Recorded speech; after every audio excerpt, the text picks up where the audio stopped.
Oh, we have Larry Sprinkle here. I know. We need a wider shot. I know. Happy Monday, everybody. Here's hoping you had a good weekend, and welcome back to you. Thank you. Yes, I had a week off, went to my parents, were on the lake. The kids went tubing for the first time. A perfect summer vacation. Yeah, we didn't want to leave.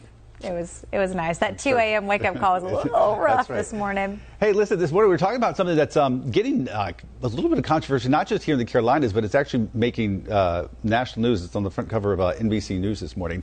And that is a Madison County sheriff here in North Carolina, which is Madison County is just northwest of Asheville, is getting a little flack because he has proposed, I think he actually put this on Facebook, the idea of putting AR-15s in every single school in that county, and put it behind a safe so it would be secure. And he said that it's in response to what happened in Uvalde, Texas, back a few months ago.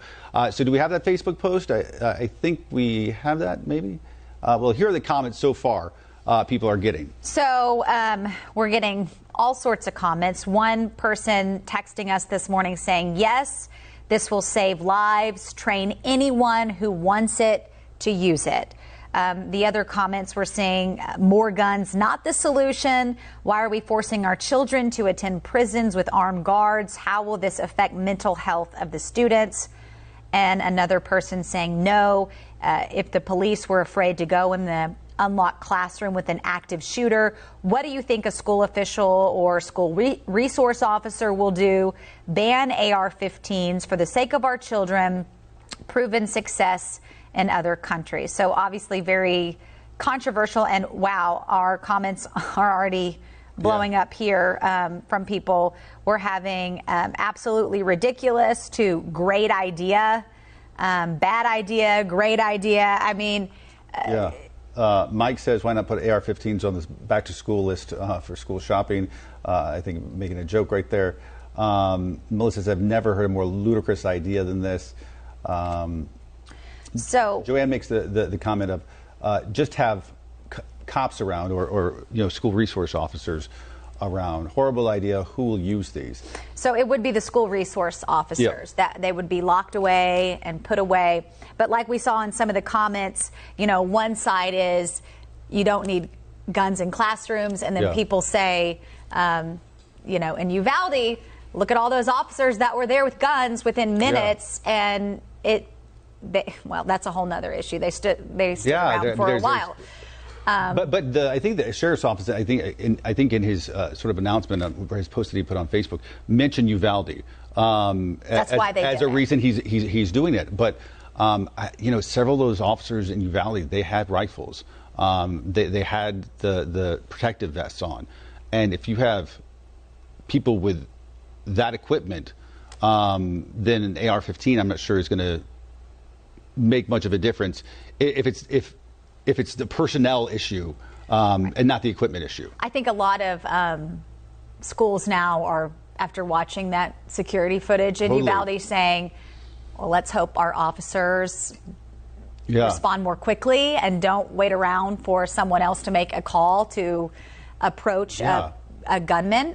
Because critics of the Uvalde response, which there have been many, and for good reason, have said it was a training issue, that they didn't respond the way that they should in that sort of situation. I'm not sure that it wasn't that they weren't equipped. Like I say, several of them have rifles and body armor as well. So having this AR-15 actually on the school premise, well, I understand the idea of having it there and not having to wait for somebody to go out and get one or an officer to respond or something like that. It, as in a response to Uvalde, I'm not sure I make the connection. And then obviously the other side of this that people are chiming in saying, great idea. They want more school security. Anything can help. And so I think, I hate to say after every school shooting, but parents are, I had just left Connecticut when Sandy Hook happened, and I was working in Boston. So I think after any one of these shootings, it's just at the forefront of your mind as a parent, like, how do we keep our children safe in schools? Sometimes you're like, some parents are saying, yes, more school security. And then, we've even seen CMS now doing the metal detectors. I mean, Yeah. they tried the clear backpacks, and well, that was Yeah. another issue. But the metal detectors now to walk into schools, I mean, it's almost like our schools, unfortunately, going to have to become like airports now to Yeah. keep children And we safe. did a story a few weeks ago on Wake Up Charlotte about, I think it was a Durham Neighborhood Association Yeah. or something like that, and they were talking about training kids how to respond to gunshot wounds, It was- tourniquets and things like that. Yeah, it was a neighborhood that was seeing a lot of violence, yeah. and the mother was trained, and she had already treated 2 people for gunshot wounds, and so she got this organization to come in and help her neighbors to learn how to treat gunshot wounds, including her 6-year-old Yeah. daughter. Which is, it's really sad that these are the times we're living in. But I think on one hand, too, you know, some parents are It's to saying, your point that everybody's trying to respond to these school shootings and trying to come up with any way possible. A few more comments. Carol makes a point that I think a lot of people are worried about when it comes to this, and is so give a possible shooter access to a free gun, which is, again, they say it'd be in a safe that only that school resource officer could access. But Yeah. of course, people wonder that same exact thing. Chris saying if that's what it takes, they should be like airports. Actually, schools should be more secure than airports. Mary Lynn saying we need our children protected. So I agree with making sure the resource officers have the proper equipment. Yeah, Ronnie saying God protect us all. Yeah, it's just, you know, it's a really controversial issue, and I think the heart of it is we are just trying to protect our kids in schools to learn. I think I saw a comment pop up. These comments are coming so fast, but someone saying just homeschool. You know, which some people are doing. A lot of people are doing. Yeah. And I think people look at Uvalde and they're thinking that was an example of a very poor response by many different agencies, and it all played out on video because we now have body cam that we didn't have, several years ago. To scrutinize so I exactly think how they it's responded. exactly people scrutinizing people down there and second guessing and wondering what we can do better. I think the question is whether or not an AR-15 in each school would have helped avoid something like that or not, and I just don't think we know that answer. And so many things went wrong there. I mean, even that back door that was accidentally left propped open. Most schools now, all the doors are locked.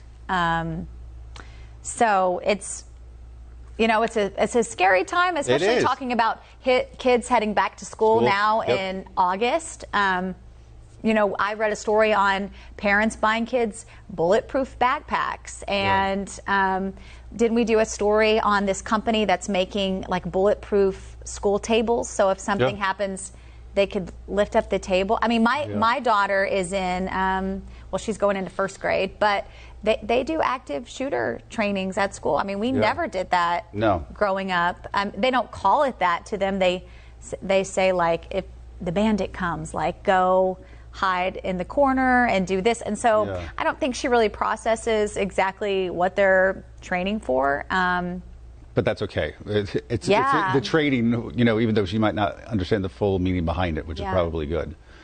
All right, folks, not an easy issue.